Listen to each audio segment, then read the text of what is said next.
Well, today in the shop, we're going to build some DIY spray paint bottles. What you need is an old can. You need the top nozzle piece. It can be empty. It doesn't have to be spray paint. It can be anything that has this sort of nozzle on it.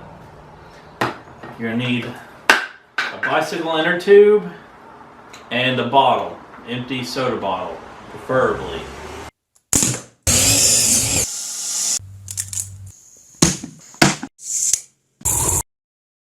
Alright, you're going to take your old spray can, and it doesn't have to be a spray paint can. All you need is this top nozzle piece.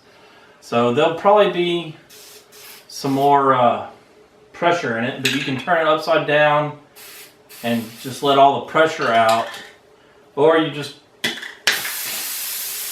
pop it. Probably not going to blow up.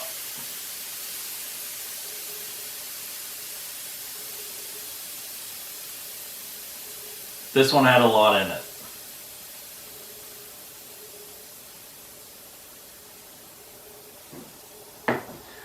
But when that's all done, you want to take some pliers and get to where you can work with just the top piece. As you see, we've got our valve and the stem. Be careful with this little hose here, because you're going to need that.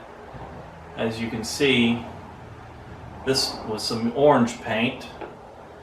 But you're just going to want to use some pliers to cut away and get to just the top piece.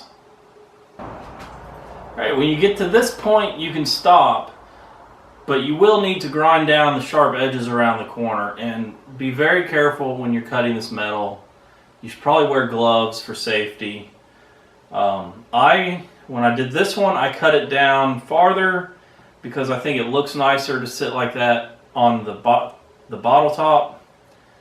And so that's what I'll probably do with this one as well.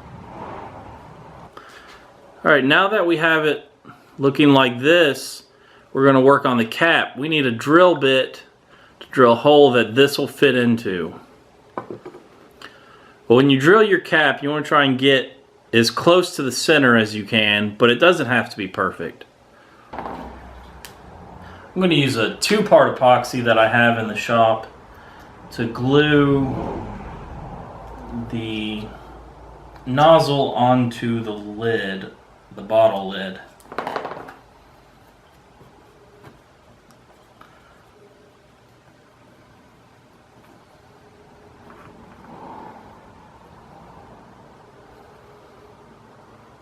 Alright, don't be afraid to put extra.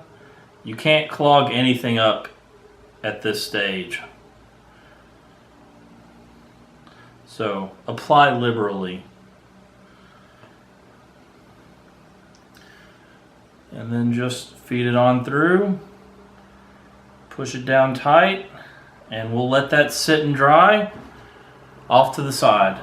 And then we'll get started on the bottle. Alright, for the bottle side, we need the valve from an old bicycle inner tube. So we're just going to take our knife and cut into it.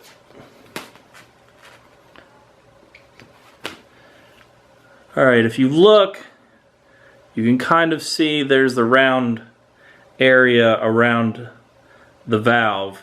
So you just want to cut around that, maybe a little in on it.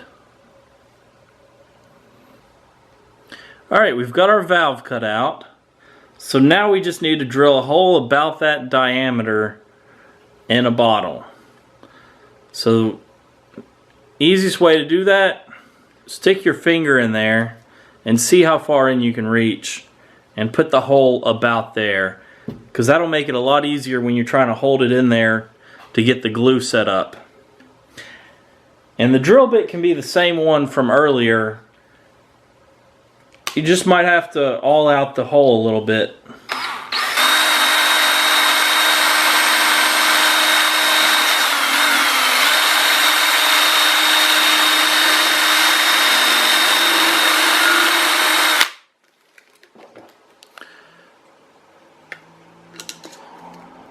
It's okay if it's a little larger than the valve because that's why we have this bottom skirt, to seal up everything. So we just need to clean that hole off, and then we can get to assembling it. Well, one little trick that'll make life easier is take your piece of string and feed it out the opening of the bottle so you can tie on your valve so you can pull it through. You're going to want to put your contact cement on before you thread the valve into the bottle. Then you just take it, jam it down in there,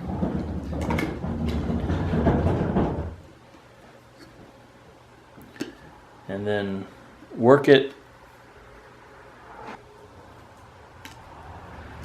Alright, and just pull it through and spread some of the glue around on the inside by spinning it around.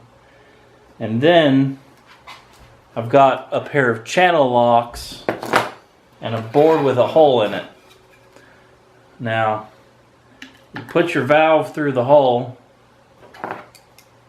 ladies, and then you want to put your channel locks loosely on the valve to where it can pull on it, put pressure pulling on it, but not crush it. And then you're going to want to put some shims between that to hold it tight. And you want to let that set overnight. Well, we're going to want to let that glue set for about 24 hours and then we'll come back and check on it.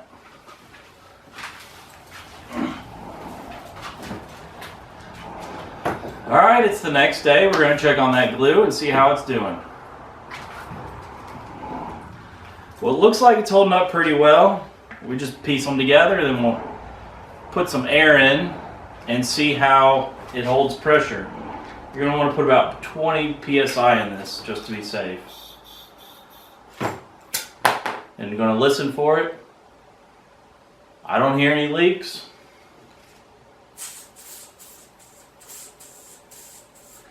The end seems to be working a little bit. Might have a clog. I might have to go and clean it out with a needle. But it's holding pressure. So now we just put some paint in there and it should be ready to go.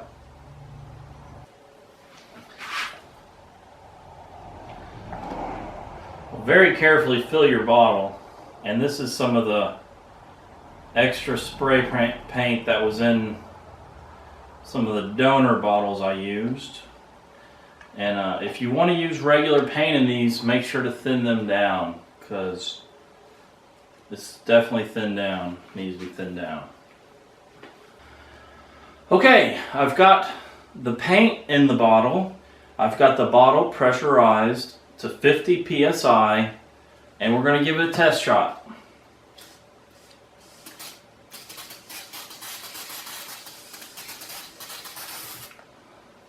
The paint is just at the level of the straw that's inside there, so it's losing a little bit of spray, but that's amazing. I'm really happy with those results. Like I said, if you want to use a tall bottle, a regular 20-ounce soda, probably try using one of these. Alright, well that was a resounding success. I was really happy with the results on that. And if you want to use regular paint, I would suggest thinning it down. I've not yet tried, but we're going to do a segment called fan mail real quick. And this first one is from user W.Ife. It says, "I hate your face. Why won't you just shut up? Sincerely, your wife." Okay, so the next one is from username The Electric Company, and this says, "Effective immediately, your electricity will be shut off for non-payment."